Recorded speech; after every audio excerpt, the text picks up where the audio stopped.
Shuttle tragedy forever in our memories, and flags from Cape Canaveral to the White House at half-staff. We are a nation in mourning today, Wednesday, January 29th, 1986. From NBC News, this is...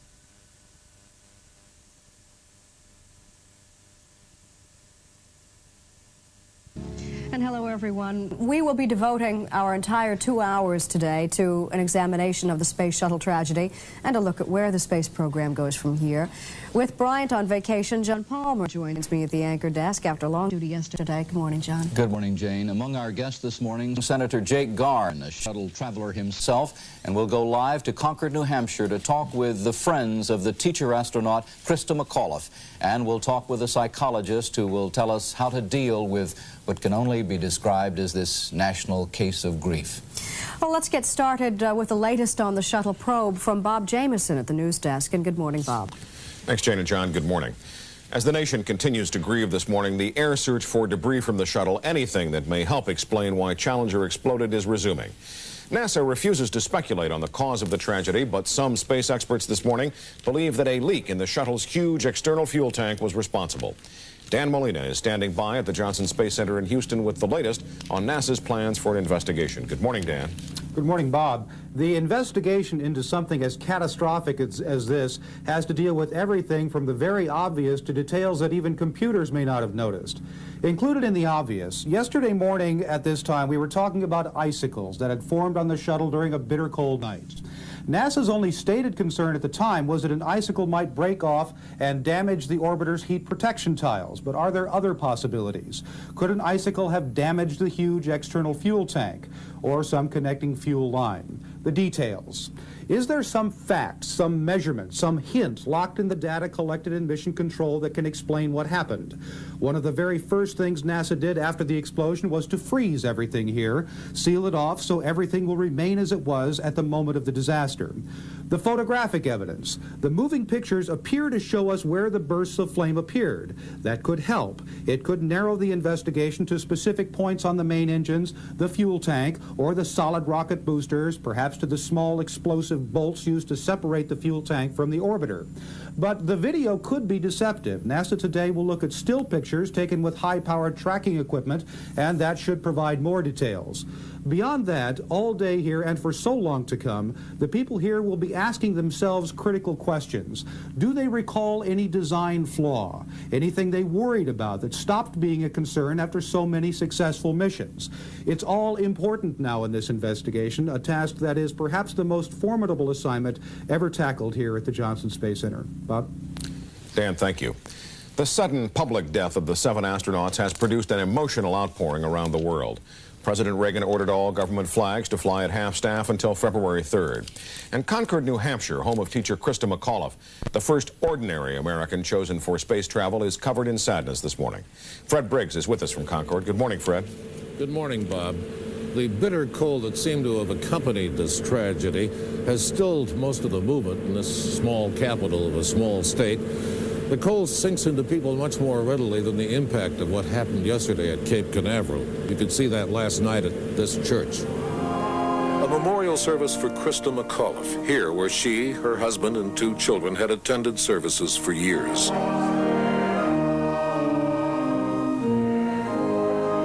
Some of her students were among the mourners, students who had been looking forward to a two-way conversation with her from Challenger to the classroom later this week. It's a different lesson now. And she will teach us because of her ambition, because of her courage, because of her willingness to participate in our space program. The high school will be closed again today. The students and the teachers who knew her so well are being offered psychological counseling, although many of those counselors knew Krista McAuliffe pretty well themselves. The people are dazed here, not yet ready to start seeking mechanical reasons for what went wrong. They're rather grappling with the metaphysical reasons, because none of this seems to make any sense at all. Bob? Fred, thank you. Former astronauts this morning are saying that beneath the all-American smiles and the splashdown parties, there always lurked the possibility of tragedy. Deke Slayton, one of the original 7 astronauts, said, "Everyone knows it's going to happen sooner or later, you just hope it's later." And Pioneer test pilot Chuck Yeager, for whom the right stuff is named, said there is no way for a pilot to prepare for such a disaster.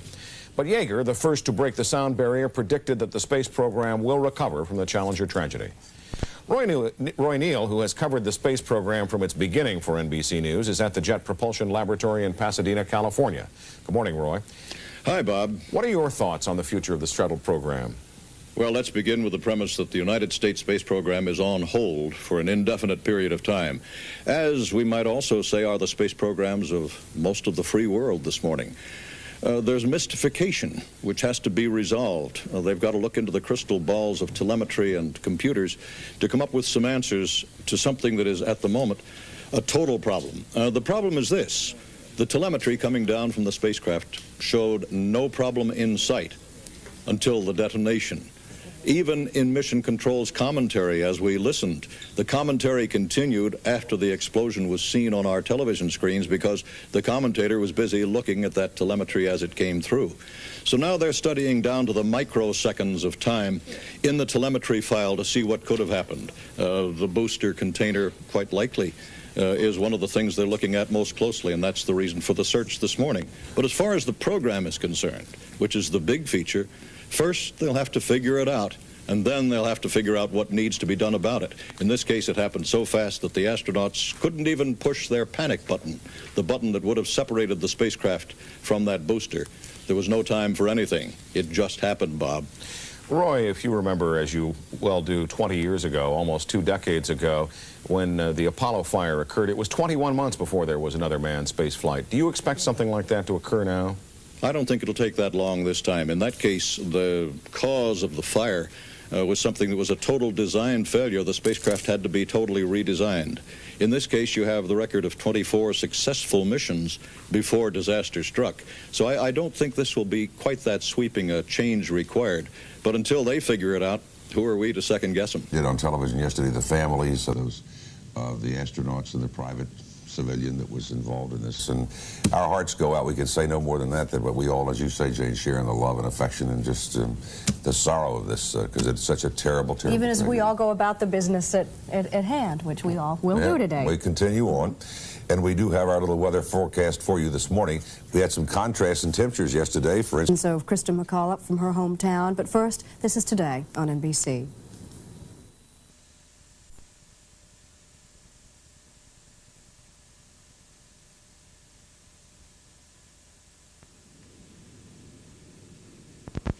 We'll be going up to Concord, New Hampshire shortly for those interviews. When Krista McAuliffe first learned that she was to be the first teacher in space, she really couldn't quite believe it. Last July, when she found out that she'd won, she discussed her excitement with Bryant Gumbel. Congratulations. Thank you very much, Bryant. Simple question. Why you? It's really hard to say. There were 10 people. We were such a cohesive group, enthusiastic, really enjoying teaching, and I think any one of us would have done a really good job. I don't know what put me over the top, and I'm delighted to be here. When you first applied for this, did you think you had even a prayer? I really didn't. I was almost doing it kind of like when you play the lottery. If you don't play it, you don't win. Sure. And when I filled out that application, that's really how I felt. I figured there'd be at least 50,000 people across the country who would be slipping that into the mailbox around the same time. What about when you made it down to the last 10? Did you think then, maybe? Well, then the possibility became very real, and I really started to think what the impact would be on my teaching career and on my family. Yeah. But it was still really exciting. Has it all hit you yet? No, I don't think so. I still can't believe that I'm going to actually be going into that shuttle. It just really doesn't seem possible. Maybe when I'm on the launch pad, it will. What are you most excited about? Seeing the Earth from that perspective of that small planet, you know, it's such a big place here, but being able to look at it from a new perspective, and I hope I can bring that wonder and that excitement back to the students. Maybe just a little bit of fright, too? Not yet. Maybe when I'm strapped in and those rockets are going off underneath me, there will be, but space flight today really seems safe.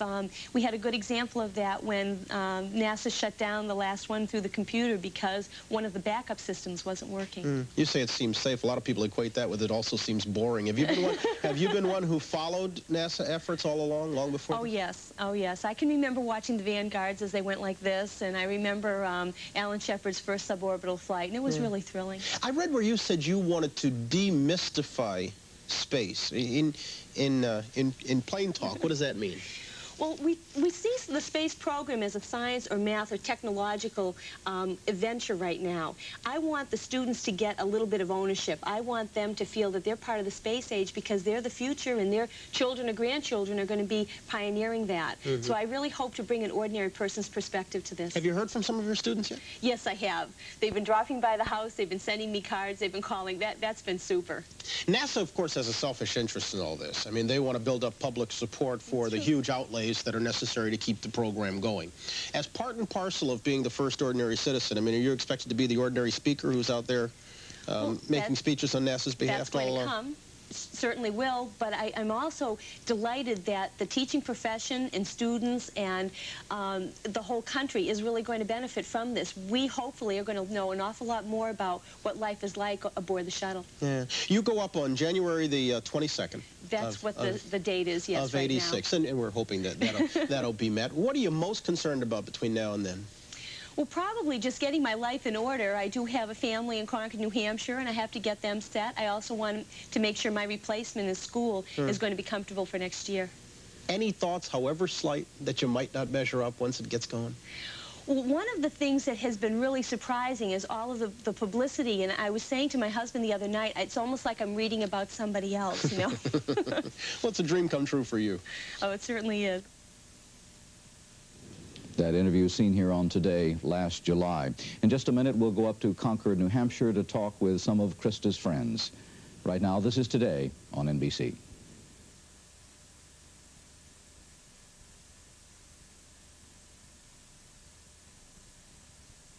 If an American astronaut is going to hit all of us hard, but in this case, maybe it hurts a little more because one of the people who died was one of us, a civilian.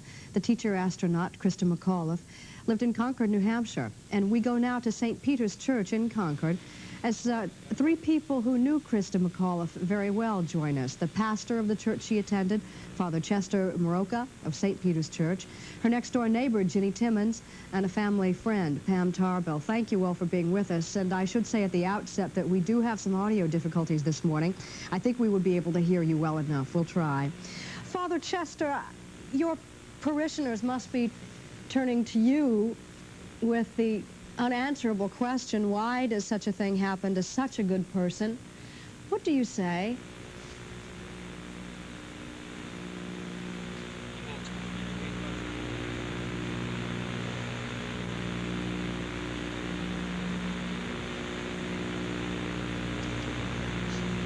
Father, I'm afraid I was unable to hear your remarks. Your microphone evidently is not working. Ginny or Pam? Pam, I understand your son Miles was little Scotty McAuliffe's best friend. Does Miles comprehend any of this?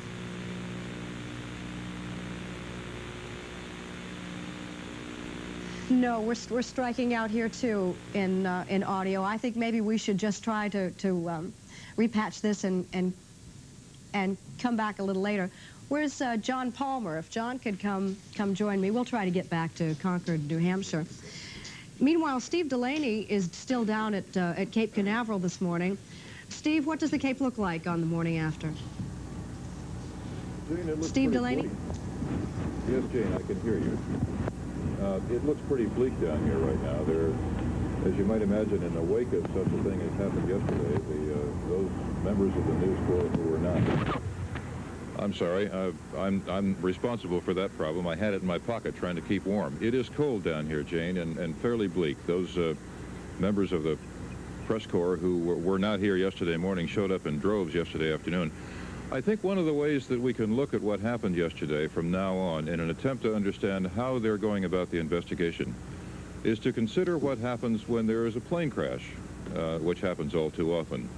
The National Transportation Safety Board goes at it in several different directions, one of which is to try to put together the pieces of the wreckage.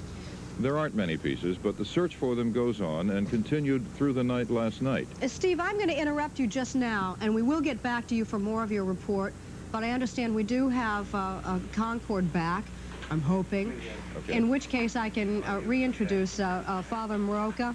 neighbor and a family friend of Krista McAuliffe.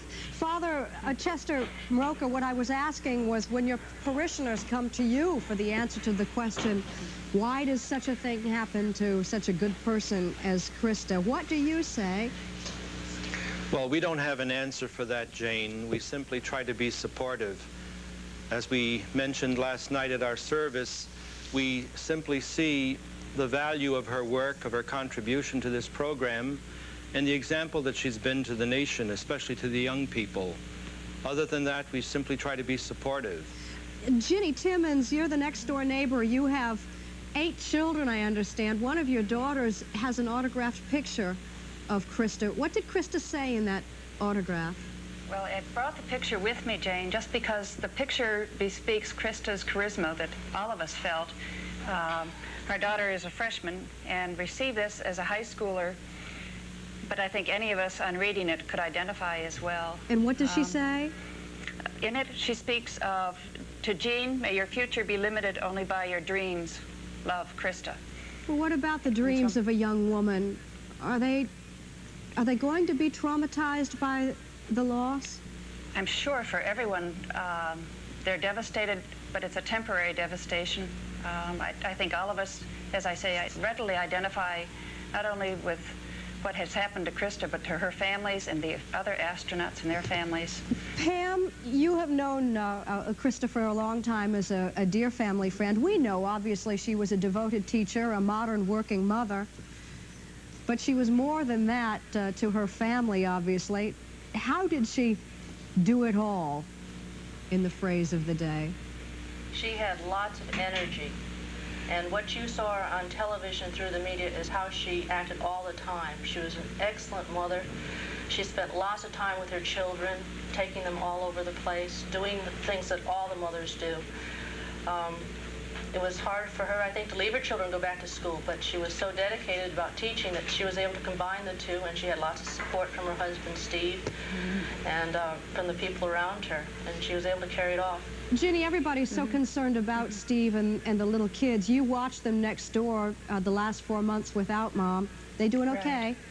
Well, I think one of the nice things, Mrs. Pauly, is that Steve is such a loving person, and he readily took on the role of both parents when Krista left. Thank you to all of you. I'm going to have to interrupt. You've been champs through this. The station break. Thank you, Jane. Pastor of St. Peter's Church, which was Krista McAuliffe's church. Ginny Timmons, next-door neighbor, and family friend Pam Tarbell. And I want to thank you once again for putting up with our technical difficulties. The circumstances are difficult enough, and you have been very gracious with us. Pam, the question I had put to you, first of all, before we were interrupted, you have a little boy named Miles, who is Scotty McAuliffe's best friend.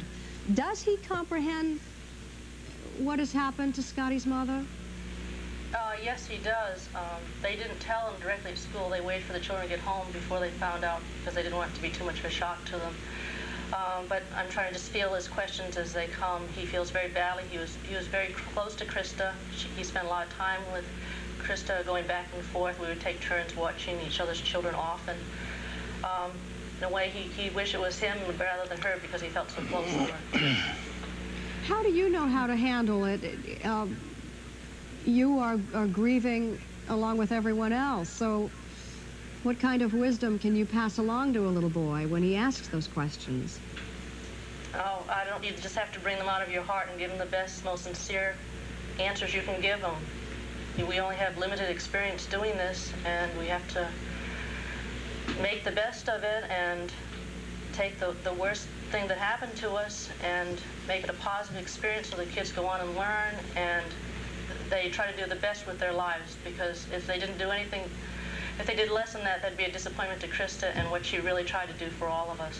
Father Mroka, we saw officiated at a memorial service last night for Krista. How did you frame your remarks? I'm wondering how you decided what needed to be said. Well, I simply considered Krista's personality. She was a very dynamic, positive person. She didn't give in to fear. She wasn't afraid to take a risk. and she felt that there was much to be learned and a great experience to be undergone. And so she wanted to convey that to others, and I think she did. I think the media helped there, and that the nation itself has found out what sort of person and personality Krista was and how she helped in this program. I think she's made a positive contribution, and I think it will last.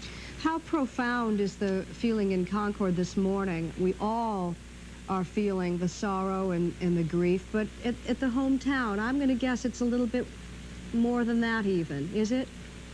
Well, it's a little early yet, but it seems to be a quiet atmosphere. People are keeping her in their prayers. They're stopping in at church. They're trying to think of the family. They have a great deal of compassion for Steve and the children. Would any of you or all of you like to see a permanent memorial to Krista McAuliffe set up somewhere in Concord? I think more a living memorial, something that would give to the people. Maybe a plaque.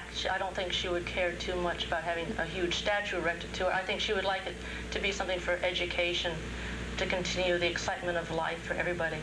Yes. Well, Pam, you knew her very well. Thank you. Thank you all. It's time now for a station break. Assessment of the Challenger tragedy. We'll be going to Washington to talk to Senator Jake Garn. He has flown a space shuttle mission, and among those who died were men and women he counts as personal friends.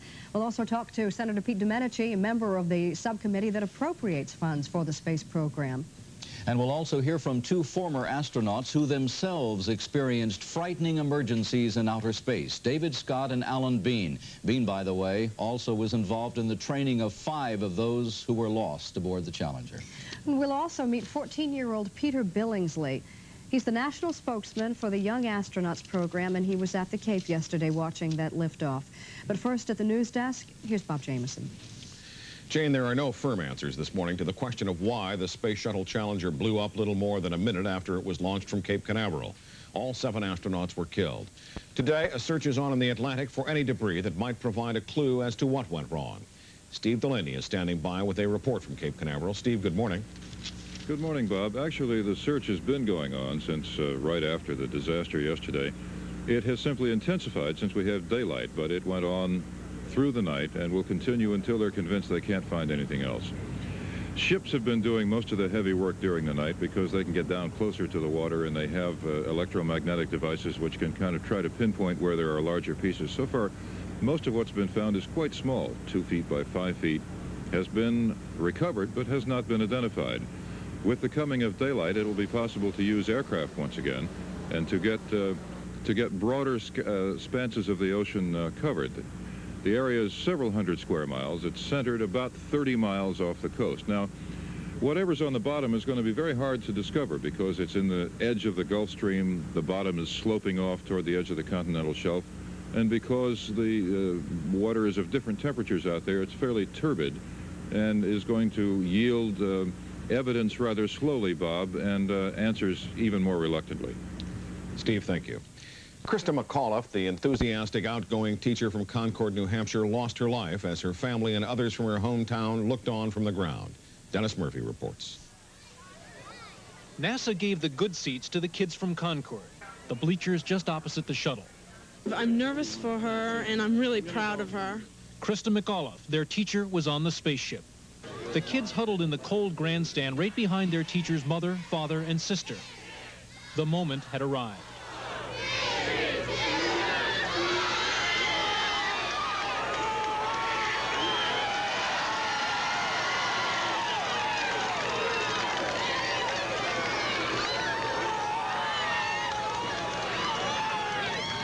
At first, it was hard to tell what happened. The third graders who go to school with Krista's boy were led away. Something had gone terribly wrong. Smoke in the sky, confusion. The wonderful adventure ended before it began. I'd like to say something in particular, something special to the school children of our nation, and especially those from Concord. You must try to understand that spirit, bravery, and commitment are what make not only the space program, but all of life worthwhile. We must never, as people in our daily lives or as a nation, stop exploring, Stop hoping. Stop discovering. We must press on. The kids flew home last night. Dennis Murphy, NBC News, the Kennedy Space Center. The picture of the Challenger space shuttle exploding will remain in the national consciousness for so long. But for those who watched the launch and the tragedy from the grandstands at the Cape, the experience and the shock will be indelible. Among those in the grandstand were the parents of teacher Krista McAuliffe, who chose to watch the launch with students from their daughter's New Hampshire school, actually the classmates of her son, little Scott. And Peter Billingsley was there, the national spokesman for the Young Astronauts program. And Peter joins us this morning from his hometown of Phoenix and our NBC affiliate there, KPNX TV. And welcome, Peter. Thank you. Peter, would you explain how it came to pass that you were there at the launch yesterday? Well, I was invited as a guest of the Young Astronaut program. I was there to host some pre-launch parties, and we were waiting for the launch. It was first scheduled for the 22nd, but then it kept on being moved up, and then finally on that day we saw it. Had you ever seen a launch before? Only on the news. This was my first one that I've ever seen up close. So you would have no way of knowing as you watch the clear the tower and disappear in the sky, as I've seen it do, that something might have gone wrong, or did you sense that something was wrong? It looked all fine. It was going up straight. I thought that everything was great. I guess some people had thought later that it took a slower liftoff than it should have, but I didn't really know that because this was my first time. I saw it lift off, then I could see the trail going down, then I saw a big round cloud of smoke, which I guess was where it blew up, and I wasn't really sure what that was. I thought that maybe it was the solid rocket boosters leaving because I didn't really know. But then I saw this thing that was twisting and was moving, and at that point I knew that something was wrong. But the only thing was that the people that knew that something was wrong were in so much shock that they didn't scream or anything. They just were silent. What was your first confirmation that something had gone terribly wrong? Okay, we were all cheering and screaming. Then there was a microphone that was right out in front of us, and we could make out the word malfunction. And with that, everybody started to be quiet. There were still some other people. Then we heard the words, "The vehicle has exploded." And with that, everybody went into Peter, trauma. who was there? The parents were there. There were a lot of little kids, Yes. much younger than you. Was there anybody there to look after them? Yes, there were. There were some of the kids' mothers that were there. Just everybody was in a huge state of shock. They were all in panic, and it was just an awful, awful thing. Now, you as a spokesman for the Young Astronauts program, yes, I am. Did that mean that you wanted to grow up and be an astronaut yourself? It doesn't really mean that I want to grow up and be an astronaut. It's just what the Young Astronaut program is it's an educational program that's backed by the president, and it's geared towards kids from 6 to 16, and it's mainly to prepare them for life in the 21st century, because with everything growing so fast now that we want to be ready for that time. Do you still want to be ready, or did the shock and the trauma yesterday change your mind somehow?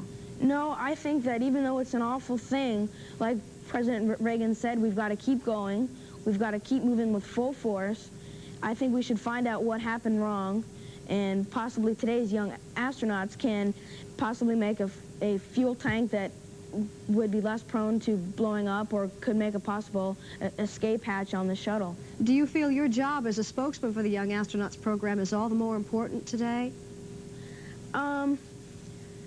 I don't know. I wouldn't say it's all the more important. It is probably a little bit more important, but right now we just want to heighten the awareness of people that in this country right now the academic standards are very low compared to Russia and Germany and Japan and all these other places. Astronauts have to be pretty brave people, don't they? Yes, yes they do. Well, Peter, thank you for being with us, and I guess we certainly know now that there is absolutely a frontier out there yet to be conquered by your generation. Yes, thanks, there Peter. is. We'll Thank be you. back in a moment with two former astronauts who survived harrowing experiences in space after these messages.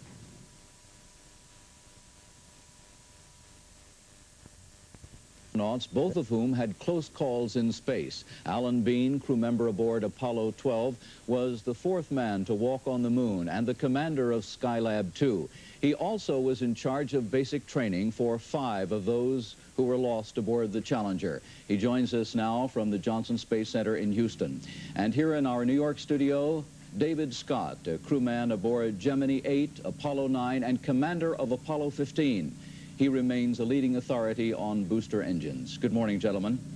Morning, First, I'd like to go to you, Alan, down in Houston. Tell us about your problem you had on the Skylab 2. That was quite a scare, wasn't it? Well, we had a problem on Skylab 2 where we lost some thrusters during the rendezvous, and then it wasn't so scary as it was mystifying. When something goes wrong and lights light up, you sort of are concerned about what's happening, and you don't really know for sure. And on Apollo 12, you were hit by lightning, were you not? Yes, that was even more amazing. I was sitting in the right seat, and this was about 50 seconds after launch. Lightning struck our spacecraft. We didn't know that at the time. The indication we got was about 15 warning lights coming on, and at that moment there's a lot of noise, a lot of vibration, just like the shuttle during launch. And when those lights came on, it took me a good 5 seconds to finally convince myself that the lights were really on and we really had a problem. Of course, yesterday, they probably didn't have any warning lights, and they certainly didn't have 5 seconds to think about it. David, you had a problem on Gemini 8, what your spacecraft was tumbling, the capsule. Yes.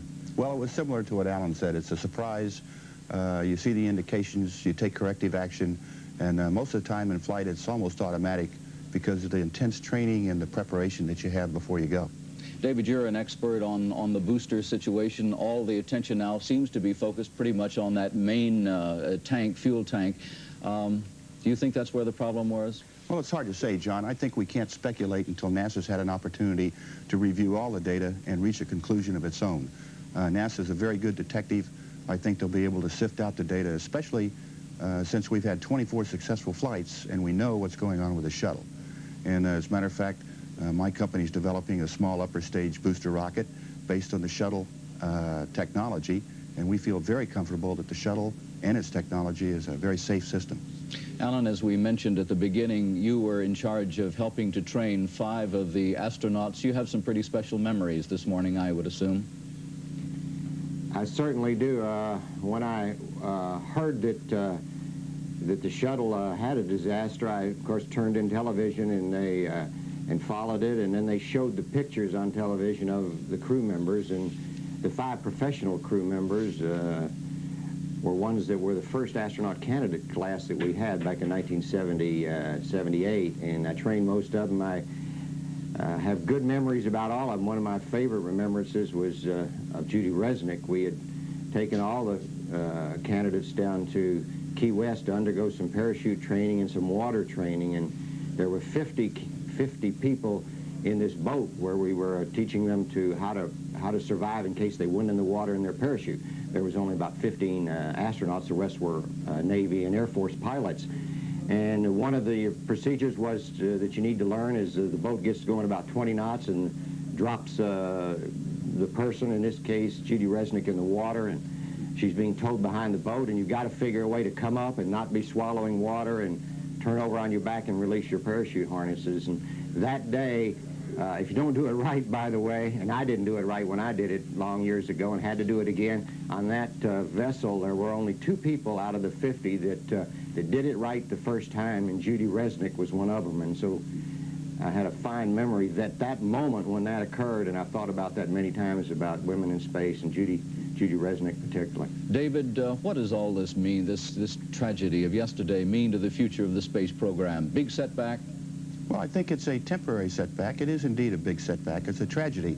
But I believe we'll proceed on. We'll be able to sift out the data, find the problem. And as you know, we're opening the frontiers of space. We're beginning to develop commerce. And I think the country is going in a very positive fashion. We just have to fall back, regroup, and then proceed on again. Do you have any problem with the idea of moving toward civilians in space, as we did this time with a school teacher, talk now of a journalist, whenever the next shuttle flight might be? Oh, no, I believe we have to do that, and I believe they want to do that. I believe Krista, a very intelligent woman, understood what she was doing, and she went out to the frontier. As I think she said in one of her interviews, if you don't play, you don't win. Thank you, gentlemen, for being with us this morning. Next, we'll go to Washington to hear from two senators with a special interest in what happened to the Cape and in the future of the space program. First now, let's take a station break.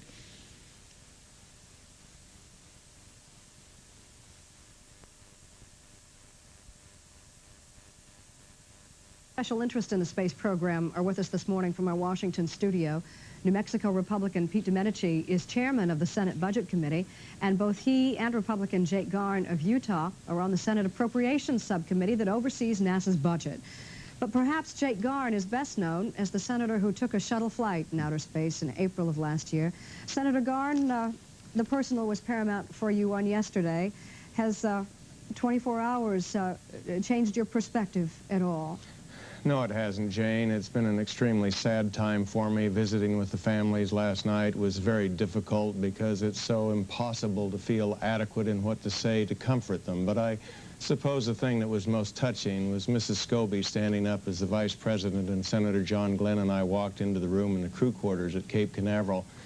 She said, "Mr. Vice President and Senators, I want you to know that I speak for all of the families. We want the space program to continue. Despite today's tragedy, we don't want it slowed down, we don't want it stopped, and we know that our loved ones would feel exactly the same way. So the program should continue. This is a great tragedy. It's a shame that it happened, but it should not deter us from our great exploration of space." Should Mrs. Scobie be concerned that that might not happen? Well, I don't think so. I think Congress is much more aware of the values of the space program and all of the spin-offs that help every human being on the face of this earth every day, and products and technologies that we have gained from space exploration. So I don't think that's going to happen. There will always be some naysayers and some negative people who would say that, but if we were going to stop this because of this accident, if you look back in the past in a lot of different scientific endeavors, we didn't stop them because we had some temporary setbacks. Senator Domenici, I'm going to guess that the naysayers on Capitol Hill are a little underground at this point. Would it be unseemly to criticize NASA at this point in our national grief? Oh, I'm sure they will be back above ground, as Senator Garn indicated. They're probably hid out for the time being. But, you know, there were naysayers even when we didn't have budget problems. There were people who thought we ought to do it another way. They didn't like manned space flights. They wanted to cut back on this program 8 or 9 years ago when I first got involved. So they'll still be around, but let me say there's nothing that makes American people more proud than when we accomplish great things, when we're on the cutting edge. And this has been a tragedy, but I think it may work in reverse. I think there may be more support rather than less for this magnificent program because of this tragedy. Well, there may be some double meaning in that cutting edge phrase that you used. Budget cuts were inevitable, and now with the dollar loss and losing a quarter of the space shuttle program, the loss of the orbiter, the time that's going to be lost, you're going to give NASA more money than you had anticipated because of this loss? Well, let me just put it this way. I'm positive that the United States Congress is going to find a way to continue this program. I can't give the exact dollar figures at this moment, but I'm convinced that this is the kind of program that has so many benefits for mankind and for America as the world's leader in so many respects that we're going to see it through. But would you take advantage of this tragic turning point to do some course correcting? Well, frankly, I have always been one that listens to the experts and weighs the pros and cons. I don't try to put myself in their shoes, so I think we'll listen to them again, and perhaps some correcting has to be done. But from my standpoint, we had refined shuttle and reduced it to a minimum size for its effectiveness, and we ought to continue and see it through. Senator Garn, what about you? Would there be any course correcting that you would take advantage of in this time of assessment or reassessment? Well, Jane, I think we have to realize that we've had 25 years of space flight, 55 missions without an accident in the air at all. I think we need to look at the positive side and what a remarkably safe program this has been. The course correction that needs to be maintained or found out at this point and accomplished is we need to know exactly what caused this accident. And as soon as we have determined that and fixed what the problem was so that it won't happen again, then we will continue. So the course correction is a delay while we regroup, find out why this tragedy occurred, and then move on in this great exploration of space. I'm going to ask you to make a guess, but in both of your cases, it's an educated guess. How soon will Americans be in space again? Well, it's hard to guess because there's so little information available right now. It could be a matter of just a few weeks. It could be several months. I agree. All right. Senator Domenici, Senator Garn, thank you again. We appreciate your time. Thank you. And we'll be back after these messages.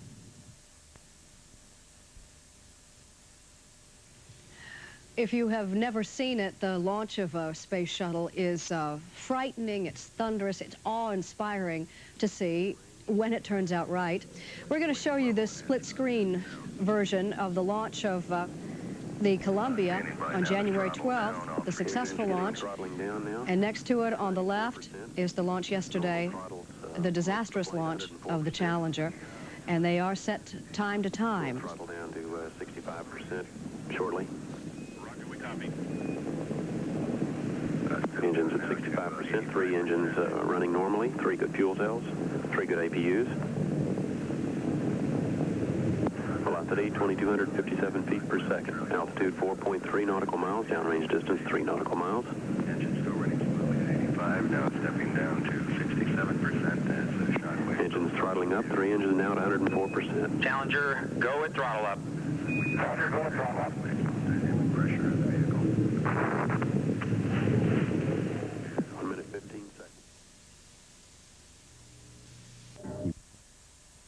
Years since the first man rocketed into outer space, a brief moment really. But as President Reagan said yesterday, it has been a time of dazzling accomplishment that leaves us taking wonders for granted. Well, now suddenly there's been a tragic accounting and serious questions about how our space program should proceed, and we'll discuss some of those questions in this hour. And welcome back to our second hour of Today and our special coverage of the Challenger tragedy. I'm Jane Pauley. Bryant Gumbel is on vacation this week. John Palmer has moved over from the news desk. John? And Jane, later in this hour, we'll talk with a child psychologist with some advice for parents whose children are among those affected by the tragedy at the Cape. And Mike Leonard reports from Concord, New Hampshire, a little town this morning facing up to the painful fact that its favorite school teacher won't be coming back from her field trip to outer space. But let's get the hour started at the news desk this morning. Bob Jameson. Thank you, Jane. Good morning. Ships, planes, and helicopters are searching the Atlantic Ocean off the Florida coast this morning. They're searching for debris from the exploded Space Shuttle Challenger. Throughout the night, Coast Guard cutters and other vessels have been combing the area but have recovered little more than the thermal tiles that covered the shuttle. All debris recovered will be impounded and studied as experts try to determine what went wrong. There was no warning of trouble from any of the shuttle's computers or instruments, no signal that anything aboard was malfunctioning. So NASA experts are refusing to speculate this morning on what caused the explosion. Robert Bazell is in Houston this morning, where NASA officials are exploring many theories. Morning, Bob. Good morning. One of the reasons that there was no indication beforehand of a disaster is that the computers that the NASA officials in the Launch Control Center and Mission Control here in Houston look at during the launch and as the ship proceeds towards orbit are updated only every 1 second. That's the speed that the computer is able to display the information on the screen. And this is an important point because actually the data is stored in many areas in milliseconds. And what the engineers here and in several other areas around the country will begin to do today is to examine the data that came in from the spacecraft Challenger on a millisecond by millisecond basis, trying to find anything that was an indication of where something might have gone wrong. Now, we have a model here of the spacecraft. The shuttle itself, as we've said many times, we've been talking about this, sits on top of an external fuel tank and 2 solid rocket boosters. Everybody here knows that the external tank, which contains a mixture, a very explosive mixture of liquid hydrogen and liquid oxygen, exploded. That's what caused the ultimate disaster. But nobody knows what the first event was that led to that explosion, and that's the crucial question.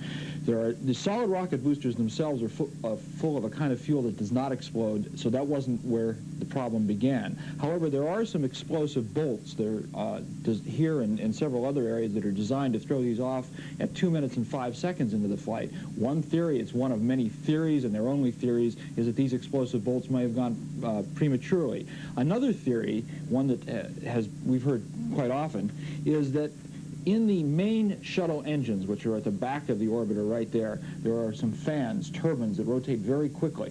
One theory is that a piece of metal in one of those main engines broke off, flew off into some place that ultimately led to the external tank to explode. Those are the things that the engineers will be looking for as they look at this millisecond by millisecond analysis of hundreds of different systems that they have recorded here on the ground and in other places, trying to find a clue as to what happened. It's not going to be an easy task. It's going to take quite some time. Bob?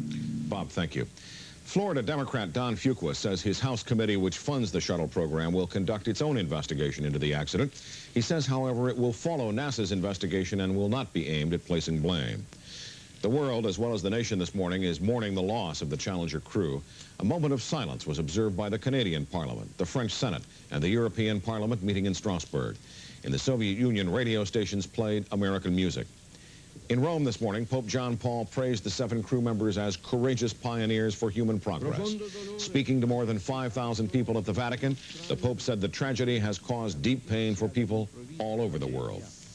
In this country, President Reagan has declared a week of national mourning with flags flown at half-staff. And this morning on Wall Street, all systems are stopping and a moment of silence is being observed on the floor of the New York Stock Exchange. The crew of Challenger, like the crews of all the shuttle flights, trained for their mission at the Johnson Space Center in Houston. The city reveres the astronauts, and as Robert Elliott reports, the loss is felt deeply there. The signs are everywhere. The flags are at half-staff. Throughout Houston, people are mourning the loss of 7 astronauts.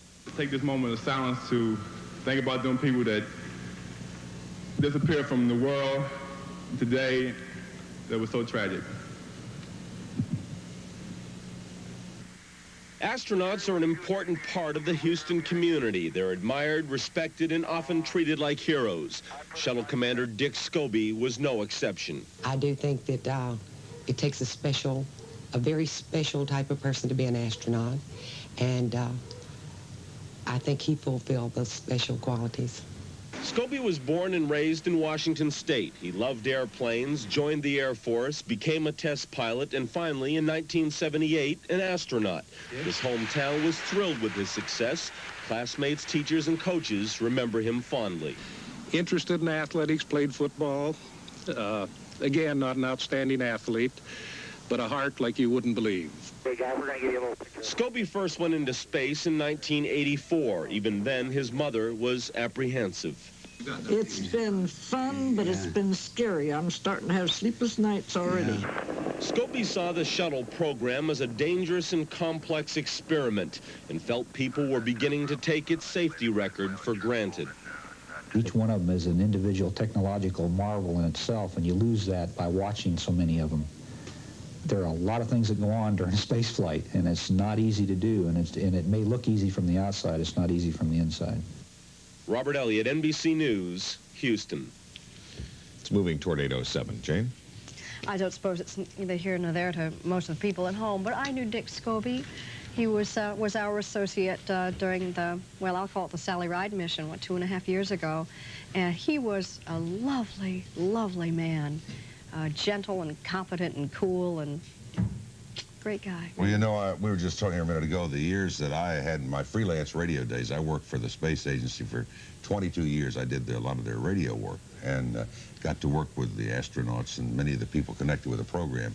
And there is an esprit de corps and a love and an affection and dedication that's beyond description. And as you say this morning, we all have that terrible, terrible feeling of understanding and love and sympathy for the families. It's just, you bet. It's just unreal how we feel around this place this morning as we share with you.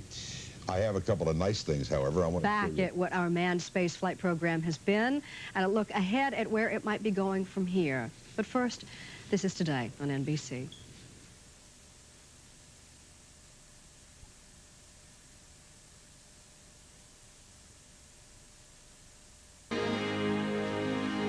On After 8 this morning, the past, the present, and the future of Americans in space. President Reagan observed in his speech yesterday that as a nation, we've grown used to space. It's hard to dazzle us, but that for the 25 years, the space program has been doing just that. In the following report, we see how.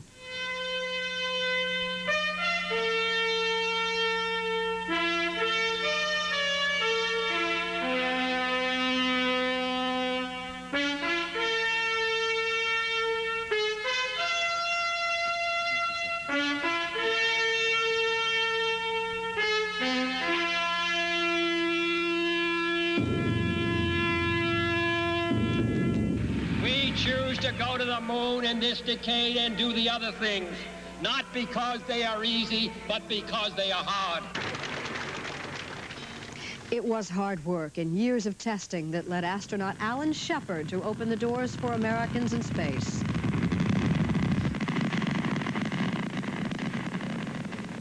He made a short suborbital flight in the space capsule Freedom 7, May 5th, 1961. Project Mercury was underway. John Glenn next became the first American in orbit, while many others, both American and Russian, followed. Soon, children across the globe would marvel over man's first walk in space, as you see here, made by astronaut Ed White. It was an awe-inspiring spectacle and unprecedented, and for President Kennedy, a commitment to the space program became top priority. I believe that this nation should commit itself to achieving the goal before this decade is out of landing a man on the moon and returning him safely to the earth. And so we did, as our flag was planted on the moon's surface, and our men in space seemed, well, to be having fun. I was rolling on the moon one day. Space launches became so routine that, well, maybe people began to lose interest. And then in 1975, Americans and Soviets joined each other in space to shake hands over an extraordinary effort of international cooperation. For the next 6 years, the Soviets pretty much had space to themselves as the Apollo program went into hiatus. But in the spring of 1981, America launched the first space shuttle, Columbia, hoping to regain dominance in both research and exploration. The space program in general and the shuttle program in particular have gone a long way to help our country recapture its spirit of vitality and confidence. The pioneer spirit still flourishes in America. In the future, as in the past, our freedom, independence, and national well-being will be tied to new achievements, new discoveries, and pushing back new frontiers. We must never forget that the benefits we receive are due to our country's commitment made a decade ago to remain the world leader in space technology.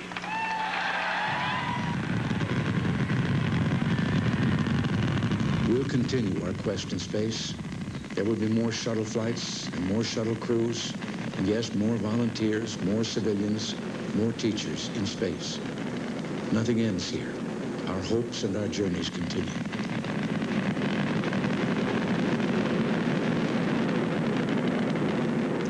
Despite the president's firm commitment to the space program, questions remain about the future of the shuttle. Should the emphasis at NASA even be on manned spaceflight? In this time of budget deficits, is the shuttle cost really worth it? Joining us from the Johnson Space Center in Houston this morning is Gerald Griffin, who until 2 weeks ago was director of NASA's Johnson Space Center and who now is president of the Houston Chamber of Commerce. In our Washington studios is Alex Rowland, a former NASA employee who now teaches the history of technology at Duke University. Good morning, gentlemen. Good morning. Good morning. First, the very basic question, are manned space flights really worth the risk? Let's ask Mr. Rowland first to reply to that. They may be in certain circumstances, but I think in the past we've put too much emphasis on them, and we have sent men and women up into space to do jobs that could be done more safely and more cheaply by machines. Mr. Griffin? Well, I disagree with that. The manned program, as Jane in her opening sequence there showed, has built step on step from Mercury to where we are today. The question is not one or the other, it's the proper mix, and I realize that's what Mr. Rowland is getting at, but I think that mix, which has been initiated in the executive branch, reviewed by the Congress annually, nobody's kept any secrets here, has been a matter of public policy, public issue, and it has been debated, and I believe we have the right mix today. What about the unmanned space shots? Let's look now at the Voyager. Quite successful there, I would think. It has just passed Uranus. It's on its way now to Neptune. Doesn't that speak loudly in favor of unmanned space probes? Mr. Griffin? Well, sure. I think to go to the outer planet in this day and age, that's probably the way we have to do it. Make no mistake, the Voyager spacecraft was sophisticated. To say that it was cost-effective is exactly right, But the booster that pushed it was also Titan Centaur, which is a very expensive vehicle in itself. And I don't quarrel with the idea that we should use unmanned technology where it fits. What I am saying, though, is that as this country is opening up the frontier of space, we're going to have to do it ultimately with men and women who will be very similar to how we opened the American West. You brought up the question of money, of cost of the space program. The shuttle program, as I understand it, is running about $14 or $15 billion in investment. Does the cost give you a problem, Mr. Rowland? It surely does. We've put at least that much into development, and in fact, when it first flew in 1981, it wasn't up to specifications yet, and it's still being improved. That's more development money we're putting in. Additionally, because there is simply not the demand for spaceflight that was anticipated when shuttle was first designed, we continue to have to subsidize these flights. It costs the American taxpayer about $50 million in subsidy for each shuttle flight now, so we continue to add to that development cost with each flight. Was the schedule a little bit too ambitious, do you think, Mr. Griffin? 15 shuttle flights planned for this year, trouble with the first one, Columbia, on January 12th, and of course the tragedy of yesterday? No, John, the plans have, again, been built from the ground up. The flight rate scheduled for this year, before the events of yesterday, were well attainable. The system was designed to carry it out. And no, I think the schedule was right on. I'd like to react to something that Mr. Rowland said. Please do. Let's put the cost of the space program in perspective. Today, the total NASA budget is less than 1 cent of every federal dollar that's outlaid. In fact, it's something like 0.7%. And that's for all of NASA. That is for its aeronautics research, its space and applications research, its tracking and data systems, and manned spaceflight. Now, of that 0.7%, only about half of that, a little less than that, goes into what we call the manned spaceflight budget. But of that, only a portion is for the shuttle. Now, I'd like to hear a reaction from him that if less than half of a cent of every federal dollar outlaid is too much, what is enough then? I think that the American people certainly support the idea that at least something on that order in the federal tax system or the federal budget system is in order. Like Mr. Griffin, I'm a supporter of the space program, and I think the amount that we invest in it is well spent. My only argument is that if we distributed that money more to machines within the program, we would get more for our dollar. That is, that manned space flight is too expensive for the returns we get on it. And if we took some of that manned money, we could do more things with machines than we're doing now. Gentlemen, we have about a minute left. This tragedy yesterday, briefly, what does it mean, do you think, to the future of the space program in this country? Mr. Griffin? Well, obviously, it's a setback that we have to deal with. At this point, obviously, our concern is for the families. That's going to take a while to work through that, but already people are working at trying to find the fix. I'm confident that the American space program will press on. It's not the first setback we've had. Mr. Rowland? I just hope that we get it together. I agree, and I hope the space program does continue. And I hope we don't overreact to this tragedy, because this is just one of the inherent dangers in this kind of activity. I hope it doesn't result in major cutbacks to the rest of the NASA program. Thank you, gentlemen, for being with us. We'll be back in just a minute with more of our special coverage of the Challenger tragedy. First, This Is Today on NBC.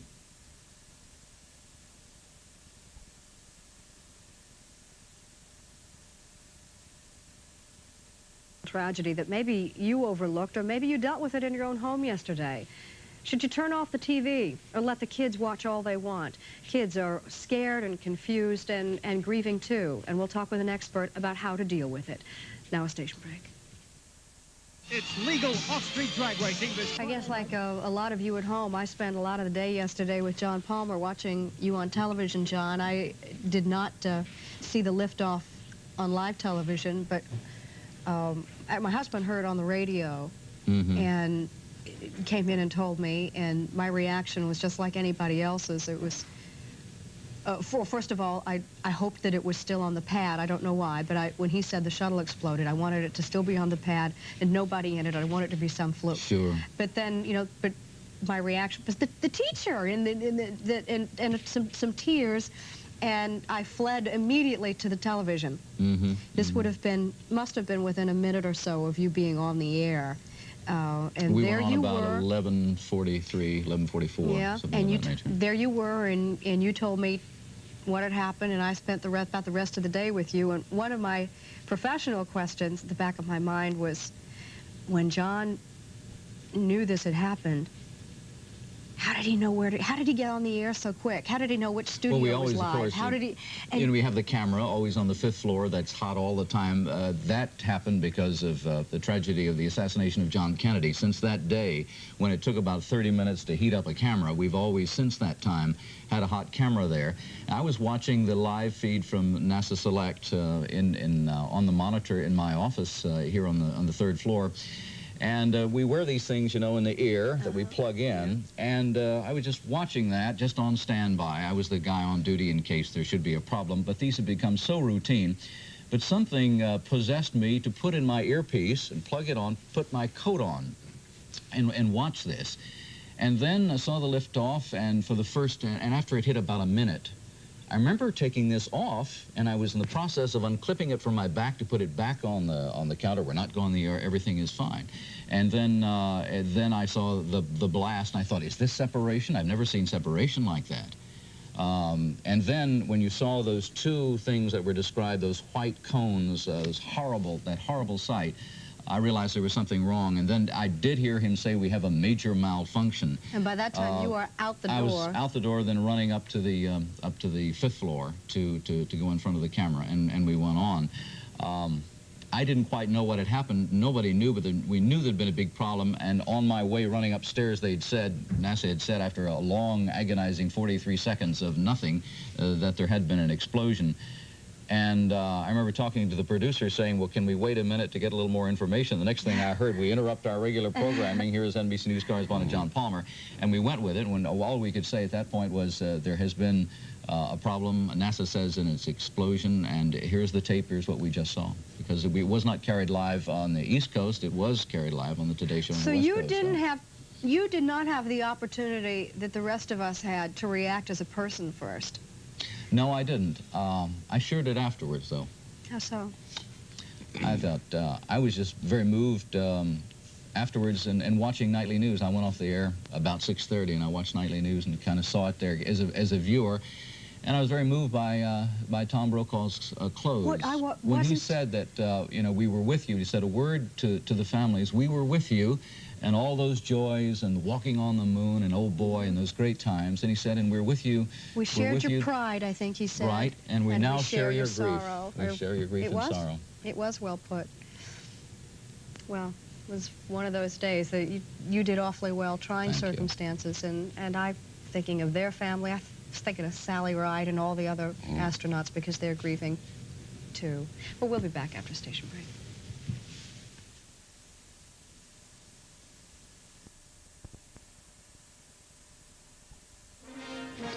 And we're back at 8:30. I'm Jane Pauley with John Palmer and Willard Scott. Bryant is on vacation this week.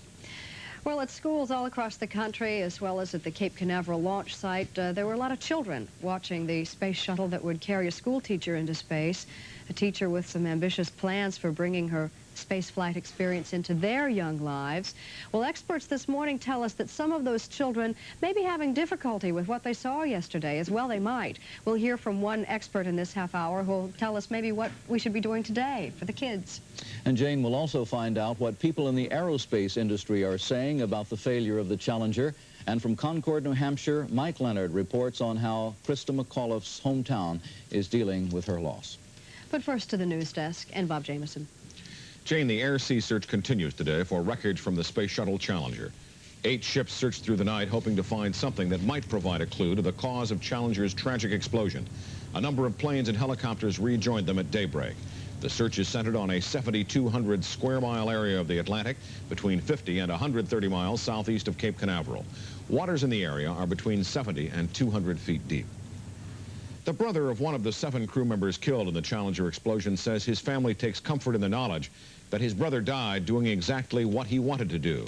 Pat Smith says his brother Michael was well aware of the dangers involved in spaceflight. Live on the edge since he got in the Navy and started flying airplanes.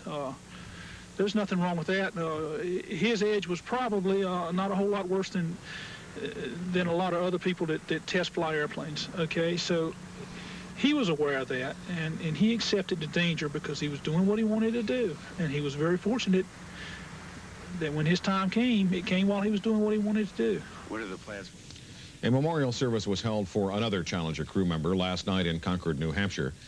Many of Krista McAuliffe's students were among the mourners at the parish church she, her husband, and 2 children attended. McAuliffe was to have conducted 2 lessons from the Challenger. The first was to have explained the roles of the shuttle crew members, and the second would have dealt with the purpose of space exploration. In space is just now beginning. They've appointed a commission to look into things. One of those industry, though, insiders with some insight into the effects of the investigation is Norman Baker. He's editor of the influential Defense Daily, and he is, as you can see, in our Washington studios this morning. Good morning, sir. Good morning, John. What do your sources tell you about what might have happened aboard the Challenger yesterday? Well, John, as we all know, it's just a matter of pure speculation at the present time. It could have been possibly a leak in the external fuel tank or something to do with the way the fuel flows from that tank to the main engines. You've seen the television photos. Everybody has over and over again. It's an indication of a fire spreading from the aft section of the external fuel tank up underneath the space shuttle. But that, again, is pure speculation. We won't know until we see those NASA photos that the tracking photos that have greater detail. Tell me about those tracking photos. What are you talking about? Well, there are photos, you know, that they use for the tracking down at Cape Canaveral that is different from the television photos that's taken from the television networks. And those photos are being studied by NASA. We don't have those available yet. What do you think are going to be the implications of this for the space program? Well, it's going to be a complete halt for the time being. How long is, of course, the question all of us have on our minds.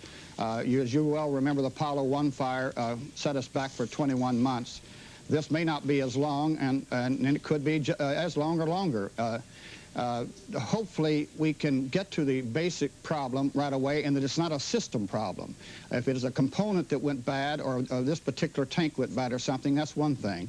But if it's a system that requires a complete redesign of the system, then we've got something else on our hands. Well, we're talking here nuts and bolts about the space program. What about public confidence? What's been done there? What about confidence on the part of Congress and money?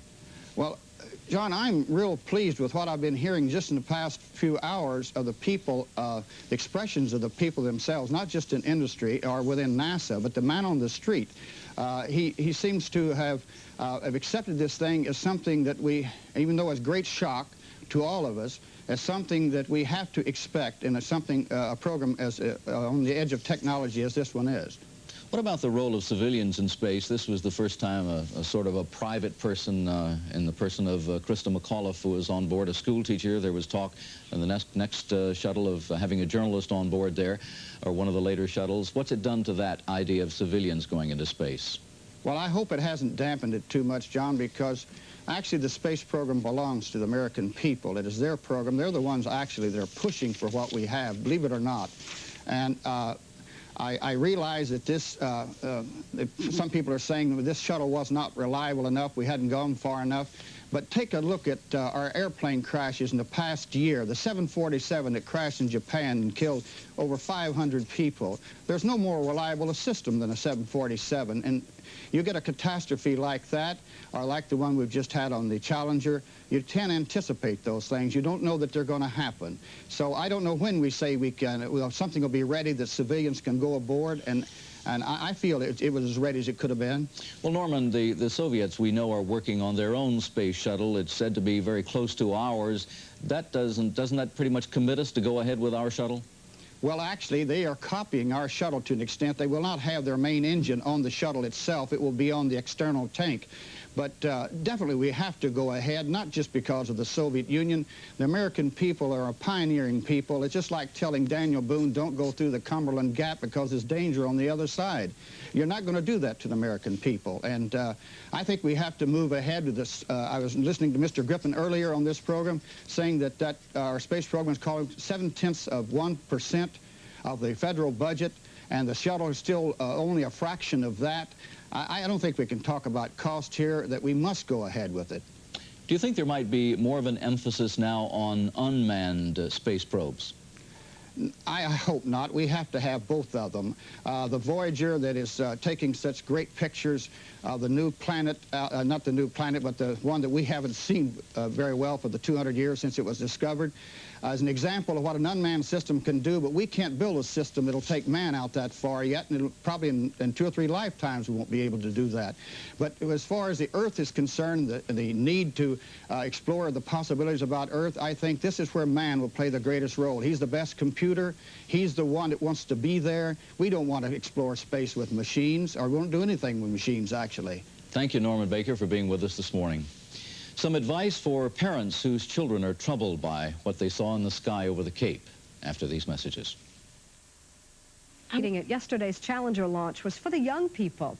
It was they who wrote NASA by the millions, nominating their own school teachers to be the first to go up in space. And in schools across the country, including Krista McAuliffe's school, students watched the horrible tragedy and they cried and they listened as the President of the United States addressed them later in the day. Would everybody please go back to question? And I want to say something to the school children of America who were watching the live coverage of the shuttle's takeoff. I know it's hard to understand, but sometimes painful things like this happen. It's all part of the process of exploration and discovery. It's all part of taking a chance and expanding man's horizons. The future doesn't belong to the faint-hearted. It belongs to the brave. The Challenger crew was pulling us into the future, and we'll continue to follow them. A national tragedy like this affects everyone, particularly the children. And joining us this morning to talk about that grief and how to deal with it is Dr. Donna Gaffney. She works with youngsters who are dealing with grief and loss. And a question that I'll bet parents were asking themselves all day yesterday, should they turn the TV off? No, Jane, they should keep it on, because watching that videotape as many times as a child needs to makes it more real for them. It's very similar to the process of an adult grieving over a human being in the waking process. More real? I would have guessed just the opposite, that it would be desensitizing seeing the explosion over and over again. Every time we watch that videotape, we hope for a different ending. And in fact, the ending doesn't change. And it's very similar to when President Kennedy was assassinated, in that we were drawn to the TV set to watch over and over again. I know we're drawn to it, but you're saying that that is a healthy response. It's fine. It's very, very fine for the children to do that. Now, children, nobody reacts to death or loss in any one specific way, but what is the variety of responses that you would find typical in children? Well, it really depends on the age of the child. Very young children may really act sort of bizarre at some point and worry a parent or a teacher if they see this child scribbling all over their hands with red markers saying, you know, I'm dying, I'm dying.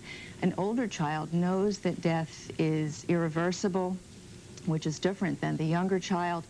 And when they think about it in those terms, they personify it, and that it's a boogeyman or a ghost, and they have very real fears about that. An adolescent, on the other hand, knows that death is a complex process, and because of what they're going through in terms of their own identity, have a very difficult time dealing with it. Some of the reactions that children have had in regard to this particular situation would be tears and anger, some physical kinds of things like nausea, pain in their stomachs, seemingly to be desensitized, as you were mentioning before, that they seem that they're going on their business and not really caring, and really they're just maybe putting it aside for a little while. And it's pretty much the same reactions that adults would have. The difference is that children have a shorter period of sadness than adults normally do. It doesn't mean that they're not grieving at the same time, but it means that they sort of are spontaneous and move through a little quicker. So would you predict trauma in an age group? I'm not in talking about an individual child, but as a group, this generation of kids won't be traumatized by this experience? Think they will be traumatized because they were all indirect victims. We stood there and watched helplessly as the shuttle blew up, and they will never forget what they were doing at that very moment that they heard about it. And that is why we need to support children going through such a situation as this by allowing them to talk about their feelings, encouraging them to share with their peers, taking part in some way in a memorial process, allowing them to grieve and to reach out to those who may be more intimately involved. What are some of the specific activities you might recommend that classroom teachers engage in Well, today? talking. Last night, as a matter of fact, I spoke with some teachers, and they were wondering the same thing, that they had brought up the situation yesterday, and of course the children had bits and pieces of information. What they can do is talk about it, provide a set period of time for today, for tomorrow, maybe for Monday. Not all day long, but... Not all day long. It really depends on the age of the children. It may be that some classes may be more conducive to these kinds of discussions than others. And for short periods of time, 15, 30 minutes, but to allow the children to discuss their feelings and talk about it as they need to.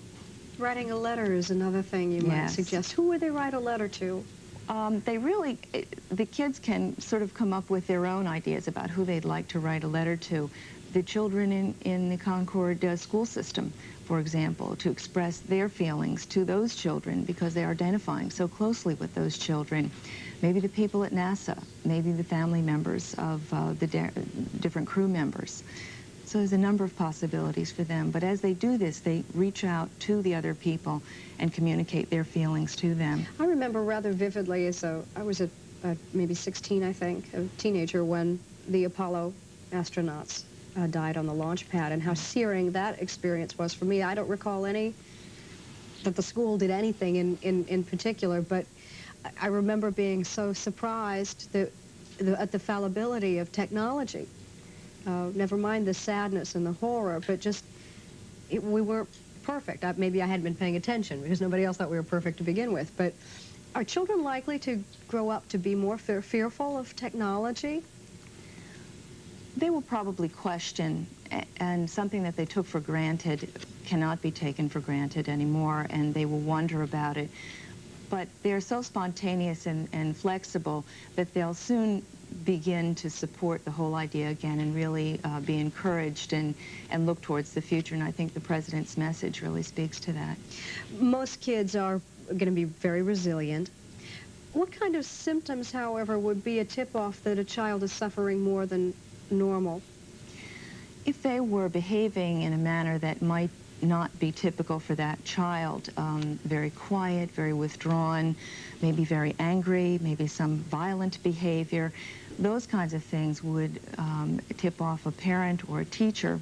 Would you expect to see that, or would that be very rare?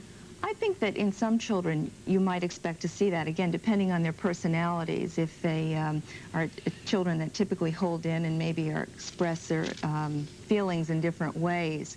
But each parent and teachers know their children, so they know that might be different behavior for that child. Well, Dr. Gaffney, thank you for your insights. Really interesting. Helpful, I hope. We'll see how they are dealing with their loss in Krista McAuliffe's hometown this morning. But first, a station break.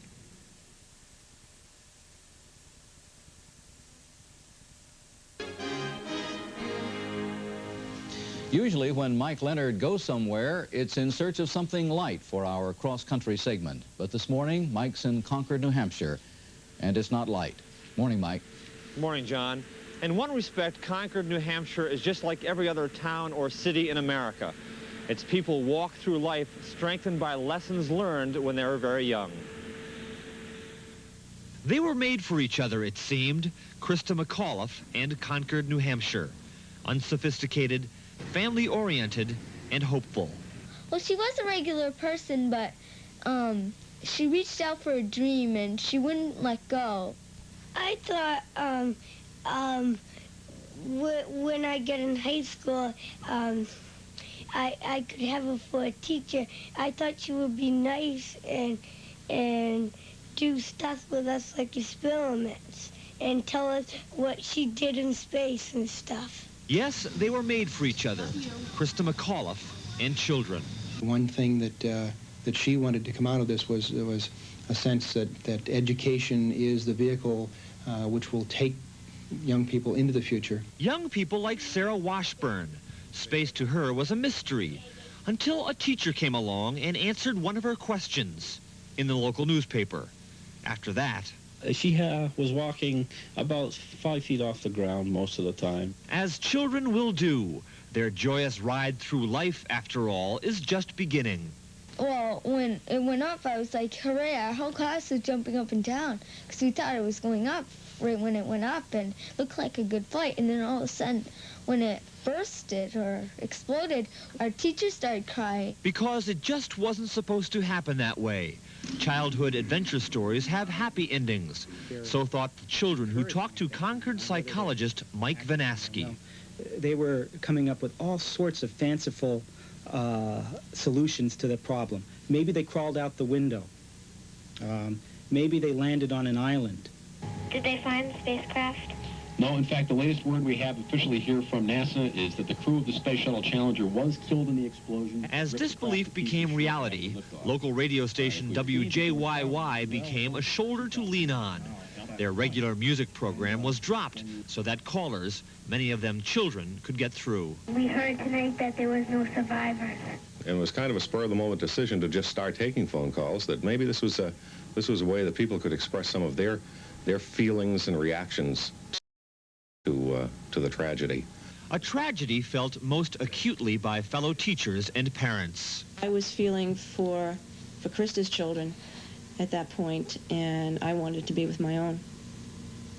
That's the way I felt also. I was just thinking, wouldn't that be terrible to have my mom go up there? For the young people of Concord, New Hampshire, the lessons of life and death are now painfully clear, taught unforgettably by someone who loved and inspired them. I hope that their kids do really well, and the father just does what he has to do and not worry about it, and just kind of go along and keep on trying to live. I was discouraged she couldn't come back to talk to us about what happened. But I was glad at least she got to go up into space for like a minute. And she probably died saying, I reached my goal. I got into space. She went up. But she didn't make it into space, but she came close to it.